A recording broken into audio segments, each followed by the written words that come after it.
வணக்கம். எட்டி டாக்ஸ்ல என்ன பார்க்க போறோம்னு கேட்டீங்கன்னா, கரூர் சம்பவத்தில் சிறை செல்லும் செந்தில் பாலாஜி சிபிஐயிடம் வசமாக சிக்கிவிட்டார். வார்த்தையை விட்டாரு, வம்புல மாட்டிட்டாரு. டெல்லியில் இருக்கக்கூடிய அரசியல் விமர்சகர்கள் அதுதான் கருத்து தெரிவிக்கின்றார்கள். இப்போ நம்ம இந்த வீடியோவில் எதற்காக செந்தில் பாலாஜி அவர்களை அழைத்தார்கள், சிபிஐ ஆனது செந்தில் பாலாஜி கிட்ட கேட்ட கேள்வி என்ன, செந்தில் பாலாஜி அவர்கள் சிபிஐ இடத்துல என்ன பதில் சொன்னாரு, செந்தில் பாலாஜி அவர்கள் பதில் சொன்னதுல என்ன சிக்கல், ஏன் செந்தில் பாலாஜி அவர்களை இன்னும் 2 முறை விசாரிக்க போறாங்களாம், இந்த 2 முறை விசாரிக்கின்ற தருணத்துல 2வது முறையோ அல்லது 3வது முறையோ செந்தில் பாலாஜி அவர்கள் கைதாவதுக்கான வாய்ப்பு இருக்கிறது அப்படின்னு சொல்றாங்களே, அது உண்மைதானா? அதை தாங்க விரைவா பார்க்க போறோம், விரிவாகவும் பார்க்க போறோங்க. முதல்ல செந்தில் பாலாஜி அவர்களை பொறுத்த வரைக்கும் காலையில 10:30 மணிக்கு சிபிஐ அலுவலகத்துக்குள்ள போனாருங்க. போகின்ற போது கொஞ்சம் மகிழ்ச்சியா தான் போனாருங்க. ஆனால் திரும்பி வருகின்ற பொழுது முகம் இறுகி இருந்தது, புத்துணர்ச்சியே இல்லை, கவலையுடன் காணப்பட்டாருங்க. ஆனா இதே சிபிஐ அலுவலகத்துக்கு நம்ம விஜய் அவர்கள் போனாரு. அவர் புத்துணர்ச்சியுடன் இருந்தாரு, மகிழ்ச்சியா இருந்தாரு, எனர்ஜெட்டிக்கா இருந்தாரு, தொண்டர்களை பார்த்து கையசைத்தாரு. ஸோ விஜய் இடத்துல சிபிஐ எப்படி விசாரணை நடத்தி இருக்கிறது, அந்த விசாரணையானது எந்த போக்கில் போகுது என்பது விஜய் அவர்கள் மகிழ்ச்சியாக இருப்பதை வைத்தே நம்ம தெரிஞ்சுக்கலாம். ஆனால் செந்தில் பாலாஜி அவர்கள் கவலையுடன் திரும்பி வந்திருக்கின்றார். அதுலேயும் நேற்று சென்னை விமான நிலையத்திலிருந்து டெல்லி புறப்படுகின்ற பொழுது நாம் தமிழர் கட்சியிலிருந்து திமுகவில் போய் சேர்ந்த ராஜீவ் காந்தியுடன் தான் டெல்லி சென்றிருந்தாரு நம்முடைய செந்தில் பாலாஜி. அப்படி சென்னை விமான நிலையத்தில் செந்தில் பாலாஜி அவர்கள் பத்திரிகையாளர்கள் போட்டோ எடுத்தாங்க. அங்கெல்லாம் ரொம்பவே மகிழ்ச்சியாக தான் போனாரு. திமுக ஏதோ ஒரு உத்தரவாதத்தை அளித்திருக்கிறது, உங்களுக்கு எந்த பிரச்சனையும் வராது, நாங்க பார்த்துக்கிறோம், எது இருந்தாலும் நீங்க தைரியமா போயிட்டு சிபிஐ கேட்கின்ற கேள்விகளுக்கு பதில் சொல்லிட்டு வாங்க அப்படின்னு ஏதோ உறுதிமொழி எழுதியிருக்கின்றார்கள். அந்த உறுதிமொழியின் அடிப்படையில தான் செந்தில் பாலாஜி அவர்கள் சென்னை விமான நிலையத்தில் அவர் மகிழ்ச்சியாக சென்றிருந்தார். ஆனால் திரும்பி வருகின்ற பொழுது முகம் இறுகி இருந்தது. அகத்தின் அழகு முகத்தில் தெரியும். அப்ப சிபிஐ ஆனது ஏதோ எடாகுடமா கேள்வி கேட்டிருக்காங்க. அந்த கேள்விக்கு நம்ம செந்தில் பாலாஜி அவர்கள் சுதைப்பிட்டாரு, எதுவோ வார்த்தையை விட்டு வம்புல மாட்டிட்டாருன்னு தெரியுது. அதனால தான் விசாரணை முடிந்த பிறகு எவ்வளவு ஃப்ரெஷ்ஷா வரணும், கவலையே இருக்காது இல்லையா? யாப்பா தப்பிச்சண்டாப்பா சாமி, வீட்டுக்கு போக சொல்லிட்டாங்கடாப்பா சாமி அப்படின்னு சொல்லுகின்ற போது எவ்வளவு மகிழ்ச்சியா இருக்கலாம். செந்தில் பாலாஜி அவர்களை பொறுத்த வரைக்கும் இந்த சிபிஐ விசாரணைக்கு சம்மன் அனுப்பியிருக்காங்க அப்படின்னு சொன்ன பிறகு பத்திரிகையாளர்களை சந்திக்கின்றார். அப்ப செய்தியாளர்கள் முன்பாக செந்தில் பாலாஜி அவர்கள் சோகமாகத்தான் பேட்டியளித்தார். என்ன சம்மன் அனுப்பி வர சொல்லியிருக்காங்க, நான் டெல்லிக்கு போறேன், என்னை மட்டும் எதற்காக டெல்லிக்கு அழைச்சிருக்காங்கன்னு தெரியல, நான் மட்டும்தானா மருத்துவமனைக்கு சென்றேன், என்னுடனும் சரி எத்தனையோ கட்சிக்காரங்களும் மருத்துவமனைக்கு வந்திருக்கின்றார்கள், அவர்களுக்கும் சம்மன் அனுப்பணுமா இல்லையா, அதை பற்றி நான் சொல்லுவேன் அப்படின்னு சோகமாக பதிலளித்தார். ஸோ ஏதோ ஒரு செந்தில் பாலாஜிக்கு நெருடல் இருக்கிறது, அந்த லைனை மட்டும் சிபிஐ ஆனது பிடிச்சிடக்கூடாது அப்படின்னு செந்தில் பாலாஜி அவர்கள் நினைச்சாரு. அந்த லைனை தான் சிபிஐ ஆனது பிடிச்சிருச்சோ என்னவோ தெரியல. அதனால வருகின்ற பொழுது முகம் இறுகித்தான் காணப்பட்டது. அதனால செந்தில் பாலாஜி அவர்கள் அடுத்தடுத்த விசாரணையில சிறை செல்வார் என்று அரசியல் விமர்சகர்கள் சொல்றாங்க. சரி, செந்தில் பாலாஜிக்கும் கரூர் சம்பவத்துக்கும் என்ன தொடர்பு என்று பார்க்கின்ற போது, கரூர் சம்பவம் நிகழ்வதற்கு முன்பாக அங்கிருந்த கூட்டத்தில் செந்தில் பாலாஜியினுடைய ஆதரவாளர்களும் அங்க இருந்ததாகவும், அங்கிருந்து செந்தில் பாலாஜிக்கு போன் பண்ணதாகவும் சிபிஐக்கு தகவல் போயிருக்கிறது. ஸோ அந்த தகவலின் அடிப்படையிலும் அங்க நிறைய கடைகள் வச்சிருக்காங்க இல்லையா, அந்த கடைக்காரர்கள் சொன்ன தகவலின் அடிப்படையிலும் நிறைய மருத்துவர்களை பாத்தீங்கன்னா கூப்பிட்டு விசாரித்திருந்தார்கள். அந்த மருத்துவர்கள் தந்த தகவலும், இரண்டாவது இந்த காவல்துறை அதிகாரிகளை நிறைய பேரை அழைத்து விசாரணை செய்தார்கள். சட்ட ஒழுங்கு டிஜிபியா இருக்கக்கூடிய டேவிட்சன் தேவாசீர்வாதம் கூட போய் பார்த்தீங்கன்னா ஆஜரானாரு. ஸோ அவர் தந்த தகவலின் அடிப்படையில் நம்ம செந்தில் பாலாஜி அவர்களை அழைத்திருக்கிறார்கள். அது மட்டும் இல்லாமல் தவேகாவினரும் அதோட எதிர்கட்சி வரிசையில் இருக்கிறவங்களும் செந்தில் பாலாஜி மீது பயங்கரமாக குற்றச்சாட்டு வச்சாங்க. அதுலேயும் நம்ம விஜய் தரப்பை பொறுத்த வரைக்கும் செந்தில் பாலாஜிக்கு எதிராக இருக்கக்கூடிய ஆவணங்களை ஒட்டுமொத்தமாக சிபிஐ கிட்ட கொடுத்தாங்க. ஸோ இதன் அடிப்படையில் மட்டும்தான் செந்தில் பாலாஜி அவர்கள் அழைக்கப்பட்டார். ஒரு சாட்சியாகத்தான் சிபிஐ அலுவலகமானது அவரை அழைத்தது. ஆனால் அவர் சாட்சியா போய் தான் பதிலளித்தாரா, இல்ல குற்றவாளியாக திரும்பி வந்திருக்கின்றாரா என்று தெரியல. ஆனால் சிபிஐ ஆனது முதல் கேள்வியாக கேட்டது என்னன்னு கேட்டீங்கன்னா, என்னங்க எதிர்கட்சி வரிசையில் இருந்து அந்த சம்பவம் நடைபெறுவதற்கு காரணமாயிருந்த கட்சிக்காரங்க வரைக்கும் எல்லாமே செந்தில் பாலாஜியால தான் நடந்ததுன்னு சொல்றாங்களே, உண்மைதானுங்களா அப்படின்ற கேள்வி கேட்டிருக்காங்க. இரண்டாவது கேள்வி, கரூரை பொறுத்த வரைக்கும் உங்களை தாண்டி அங்க அணுவும் அசையாது அப்படின்னு சொல்றாங்களே, கரூர்ல இருக்கின்ற அதிகாரிகளா இருந்தாலும் சரி, பொதுமக்களா இருந்தாலும் சரி, மற்ற எல்லோருமா இருந்தாலும் சரி, மற்ற அரசியல் கட்சி தலைவர்களா இருந்தாலும் சரி, பிரத்யேகமாக உங்ககிட்ட தான் அனுமதி வாங்கணுமாமே. அப்போ அந்த அளவுக்கு கரூர்ல நீங்க செல்வாக்கு பெற்றவரா? எதன் அடிப்படையில் செல்வாக்கு பெற்றவர்கள்?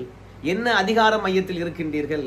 கரூர் முழுவதும் உங்களுடைய கட்டுப்பாட்டில் இருக்கணும்னா என்ன பண்றீங்க?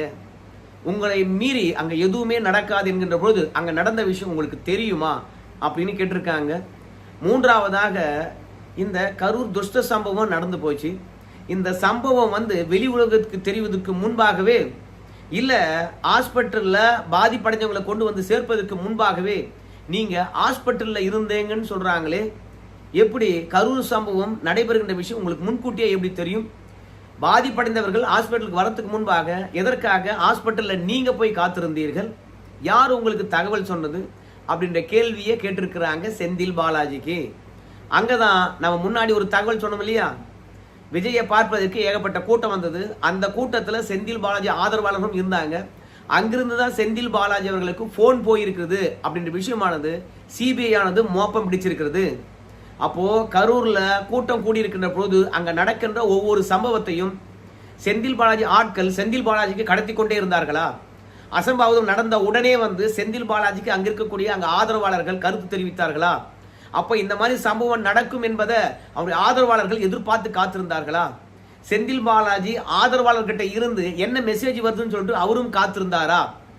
ஏன்னா சம்பவம் நடந்தது என்று சொன்ன பிறகு கார் எடுத்துட்டு அவர் தான் பாதிப்படைந்தவர்கள் ஹாஸ்பிட்டலுக்கு வரதுக்கு முன்பாக போய் முன்ன நின்று இருக்கின்றார். அப்போ எதிர்பார்த்து நீங்க வெயிட் பண்ணீங்க?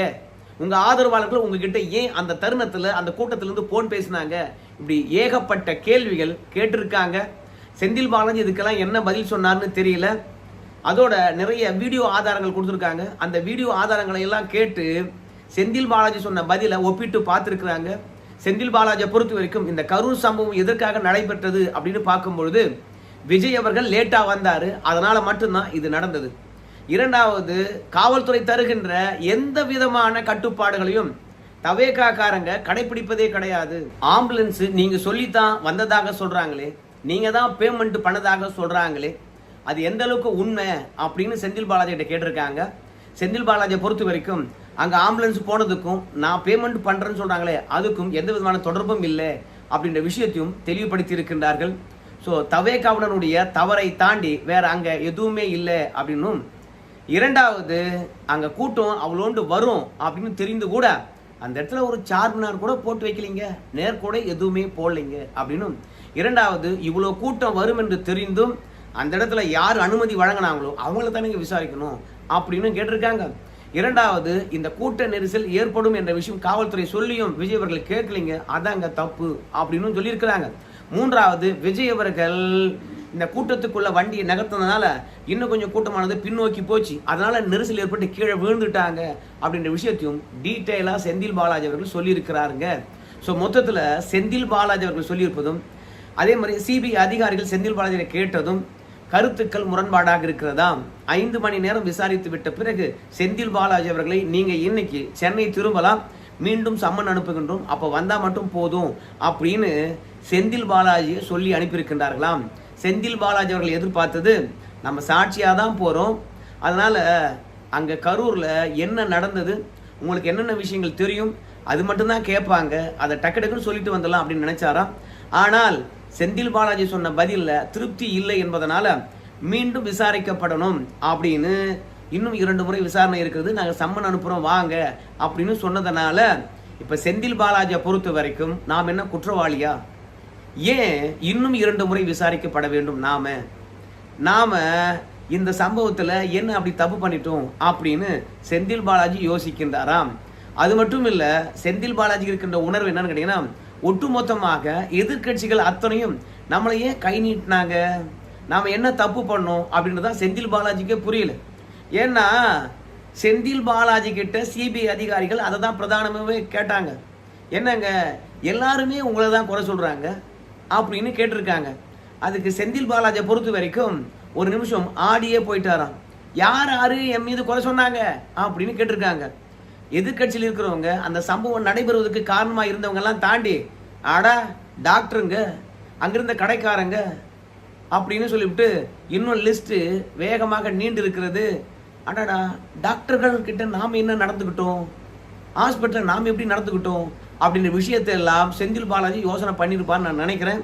ஆனால் நமக்கு தெரிந்து என்னன்னு கேட்டீங்கன்னா, வேகமாக உடற்கூறாய்வு யார் செய்ய சொன்னது, வேகமாக பிணங்கள் ஏன் அடக்கம் செய்யப்பட்டது, உடற்கூறாய்வு செய்கின்ற பொழுது எத்தனை டேபிள்கள் அங்க போடப்பட்டது, எவ்வளவு மருத்துவர்கள் இந்த உடற்கூறாய்வில் கலந்து கொண்டார்கள், அப்படி உடற்கூறாய்வு செய்கின்ற பொழுது ஒவ்வொருத்தருடைய உடல் உறுப்புகளும் எந்த அளவுக்கு சேதமடைந்திருந்தது, அப்படி உடல் உறுப்புகள் சேதமடைந்திருக்கின்ற பொழுது அவை கூட்ட நெரிசலில் தான் உயிரிழந்தார்களா, உங்களால் அடையாளம் காண முடியுமா அப்படின்னு சொல்லிவிட்டு, ஏன்னா போஸ்ட்மார்டம் பண்ணுகின்ற பொழுது செந்தில் பாலாஜி அவர்கள் மருத்துவமனையில் இருக்கின்றார்.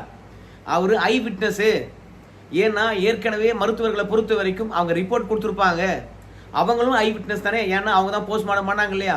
ஸோ அவங்க சொல்றதுக்கும் செந்தில் பாலாஜி சொல்றதுக்கும் கண்டிப்பாக ஒப்பிட்டு பார்ப்பாங்க. அதனால 41 பேரை ஒரே இரவில் எப்படி போஸ்ட்மார்டம் பண்ண முடியும்? ஒருவரை 3 மணி நேரம் இருந்து 4 மணி நேரம் வரைக்கும் போஸ்ட்மார்டம் பண்ணணும். அதனால இவ்வளோ டீட்டெயில்டாக ஒவ்வொரு உடலையும் போஸ்ட்மார்டம் பண்ணுகின்ற பொழுது பக்கத்தில் வந்து பார்த்தீங்கன்னா நீதிமன்றத்தில் இந்த போஸ்ட்மார்டம் தொடர்பாக யார் அறிக்கை அளிக்கிறாங்களோ அவங்க ஒவ்வொரு பிணத்தின் பக்கத்திலும் இருந்து குறிப்பெடுத்துக் கொள்ள வேண்டும். ஒவ்வொரு உடலும் இல்லை ஒவ்வொரு உடல் உறுப்பும் எந்த அளவுக்கு சிதைந்திருந்திருந்து அப்படின்னும், அந்த காயம் எவ்வளவு ஆழத்தில் இருந்தது என்றும், இது கீழே விழுந்ததுனால தான் ஏற்படுதா என்றும் மருத்துவர்கள் வந்து பார்த்தீங்கன்னா சோதனை செய்து அதில் கிடைக்கின்ற முடிவுகளின் அடிப்படையில் ஆமாம் இது கீழே விழுந்தது தான் என்ற இறுதி முடிவுக்கு வருவாங்க. இப்படியெல்லாம் ஒவ்வொரு உடல் உறுப்பையும் பார்த்து முடிவுக்கு வருவதற்கு எவ்வளவு நேரமாயிருக்கும். ஆனால் விரைவாக போஸ்ட்மார்டம் செய்யப்பட்டிருக்குது. இந்த போஸ்ட்மார்டம் செய்யறதுக்கு, அதாவது விரைவாக செய்து முடிப்பதற்கு எப்படி மாவட்ட கலெக்டர் அனுமதி அளித்தாரு? மாவட்ட கலெக்டர் இடத்துல வேகமாக போஸ்ட்மார்டம் பண்ணணும் அனுமதி கொடுங்கன்னு சொல்லிட்டு யார் கேட்டது? ஏன்னா மேஜிஸ்ட்ரேட் வந்து பார்க்காத முன்னாடி கலெக்டர் வந்து பார்த்தீங்கன்னா போஸ்ட்மார்ட்டத்துக்கு அனுமதி வழங்கக்கூடாது. ஆனால் அரசாங்க சார்பில் கேட்டீங்களா? இல்லை அந்த குடும்பத்தினர் இருக்காங்கல்ல, எங்கள் உறவினர் உயிரிழந்து விட்டார், அவர் உடலை நீங்கள் போஸ்ட்மார்ட்டம் பண்ணலாம், நாங்கள் அனுமதி அளிக்கிறோம் அப்படின்னு சொல்லிட்டு கலெக்டர் கிட்ட வந்து பார்த்தீங்கன்னா போஸ்ட்மார்ட்டம் பண்ணுங்க, உடலை வாங்கிக்கிறோம் அப்படின்னு அவங்க நேரடியாக கோரிக்கை வச்சாங்களா? இந்த உயிரிழப்பில் அந்த உறவினர் உயிரிழந்தாங்க இல்லையா, அவங்களுக்கு எந்த விதமான சந்தேகம் இல்லையா? ஸோ உறவினர்கள் ஹாஸ்பிட்டலுக்கு வருகின்ற போது என்ன மனநிலையில் இருந்தாங்க?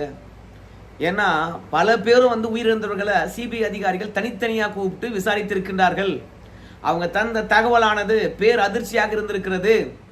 பல பேர் உயிருடனே இருந்திருக்கின்றார்கள். அவர்களை சரியான நேரத்தில் ஹாஸ்பிட்டலுக்கு கொண்டு போல அப்படின்னும், இரண்டாவது கீழே விழுந்திருந்தாங்க அல்லவா, அவங்கள வேணுமனே மிதித்த மாதிரியும் இருக்கிறது காயங்களை வைத்து பார்க்கின்ற பொழுது. குடும்பத்தினரை பொறுத்த வரைக்கும் உயிரிழந்தவர்கள் நேரடியாக பார்த்துருந்தாங்கன்னா அந்த சம்பவம் எப்படி நடந்தது என்பது பற்றி அவங்க விழாவறியா சொல்லியிருக்க வாய்ப்பு இருக்குதாம். ஆனால் உறவினர்களை பொறுத்த வரைக்கும் செத்து போயிட்டாங்கன்னு சொல்லி நாங்கள் வந்து பார்க்கறதுக்குள்ள உடற்கூறாய்வு செய்து விட்டார்கள். எப்படி செத்தாங்கன்ற விவரமே எங்களுக்கு தெரியல. தள்ளுமுள்ளில் தான் செத்தாங்களா, இல்லை வேணுமனே வந்து பார்த்தீங்கன்னா அரசியல் பழிவாங்க நிகழ்வுனால யாராவது ரவுடிகள் இறங்கி அசம்பாவிதம் நிகழ்த்தினார்களா? எங்களுக்கு தெரியவே இல்லை. அதெல்லாம் உயிரிழந்தது மட்டும்தான் தெரியும். ஆனால் அங்கே என்ன நடந்தது என்று எங்களுக்கு தெரியாது. போஸ்ட்மார்ட்டம் பண்ண உடலைத்தான் நாங்கள் பார்த்தோம். எங்கே கிராச்சஸ் இருந்தது, எங்கே காயம் இருந்தது, கை ஒடிஞ்சிருந்தா கால் ஒடிஞ்சிருந்தா எதுவுமே தெரியாது. போஸ்ட்மார்ட்டம் பண்ணி அப்படியே தையல் போட்டு சுற்றி கொடுத்துட்டாங்க. நாங்கள் போய் பல பேரை எரிச்சிட்டோம் அப்படின்னு வந்து பார்த்தீங்கன்னா பல உயிரிழந்தவர்களுடைய உறவினர்கள் சொல்லியிருக்கிறாங்க. அதில் 12 பேருடைய உடற்கூறாய்வு செய்கின்ற பொழுது பெரிய சந்தேகம் டாக்டர்களுக்கே வந்திருக்குது. அந்த சந்தேகத்தின் அடிப்படையில் தான் இன்னைக்கு செந்தில் பாலாஜி அவர்களை அழைத்திருப்பதாகவும் தெரிகிறது. ஸோ போஸ்ட்மார்ட்டம் ரிப்போர்ட்டு, டாக்டர்கள் தந்த ரிப்போர்ட்டு எல்லாவற்றையும் வச்சு செந்தில் பாலாஜியில் சிதைச்சிருக்காங்க. ஸோ விசாரணையானது இவ்வளோ ஆழமாக போகும் என்று அவர் நினைக்கவே இல்லை. 2 நாள் இன்னும் தொடரும் என்பதையும் செந்தில் பாலாஜி அவர்கள் எதிர்பார்க்கவே இல்லை. தேர்தல் வேலை பார்ப்பாரா, இல்லை சிபிஐ அலுவலகத்தில் போய் தொடர்ச்சியாக ஆஜராவாரா? இப்போ தேர்தலானது போயிட்டு இருக்குது. இன்னைக்கே 2 நாள் அவுட்டு, இன்னும் 2 நாள் என்றால் தேர்தல் நெருக்கத்தில் அழைப்பார்களோ அப்படின்ற ஒரு எண்ணம் இருக்குது. ஆனால் செந்தில் பாலாஜியை பொறுத்த வரைக்கும் வாடிய முகத்துடனே திரும்பினார். ஸோ ஏதோ வேட்டு வச்சுட்டாங்க சிபிஐ அதிகாரிகள் அப்படின்னு நல்லா தெரியுது. டெல்லியிலிருந்து ராஜகோபாலன் என்கின்றவர் தமிழக மீடியாக்களில் பேசுவார். அவர் என்ன சொல்றாருன்னு கேட்டீங்கன்னா, அடுத்த விசாரணைக்கு போகின்ற போது செந்தில் பாலாஜி அவர்கள் கைது செய்யப்படுவார், திகார் சிறையில் அடைக்கப்படுவார் அப்படின்னு உறுதிப்படுத்தியிருக்கின்றார்கள். செந்தில் பாலாஜி மீண்டும் மீண்டும் சிறைக்கு போவதே வந்து கரூரில் இருக்கக்கூடிய மக்களுக்கு பேர் அவமானம் என்று அண்ணாமலை சொன்னாரு. அதனால கரூர் மக்களை அவமானப்படுத்தத்தும் அசிங்கப்படுத்தத்தும் செந்தில் பாலாஜி தானா. 10 ரூபாய் பாட்டிலுக்கு வாங்கிக்கிட்டு ஒட்டுமொத்தம் ஊழல் பேர் வழி என்று பேர் எடுத்தவரும் இவர் தான். 2வது லஞ்சம் வாங்கின்னு போஸ்டிங் போட்டார், அதனாலையும் கெட்ட பேர் தான். கரூர் சம்பவத்தில் செந்தில் பாலாஜியை தாண்டி வேற யார் இருக்க முடியும் அப்படின்னு சொல்றதுனால ஒட்டுமொத்தமாக கரூர் மக்களுக்கு இந்த அமைச்சரால, அதை முன்னாள் அமைச்சரால பெரிய அவமானம் அப்படின்னு சொன்னாரு. செந்தில் பாலாஜி அவர்கள் டெல்லி போனதுனால கரூர் மக்களுக்கு சுதந்திரம் கிடைச்சிடுச்சு அப்படின்னு பேசினார். ஸோ மொத்தத்தில் செந்தில் பாலாஜியை ஒவ்வொரு அரசியல்வாதிகளும் குற்றச்சாட்டு வச்சு அவரை சிபிஐ அலுவலகத்துக்கு அனுப்பி சிதைச்சு விட்டுட்டாங்க. பார்க்கலாம் அடுத்த விசாரணை போது சிறை செல்றாரா இல்லை தப்பித்து தேர்தலை சந்திக்க போறாரான்னு சொல்லிட்டு. சரிங்க, இந்த வீடியோ தொடர்பாக உங்க கருத்தை சொல்லுங்க. நன்றி.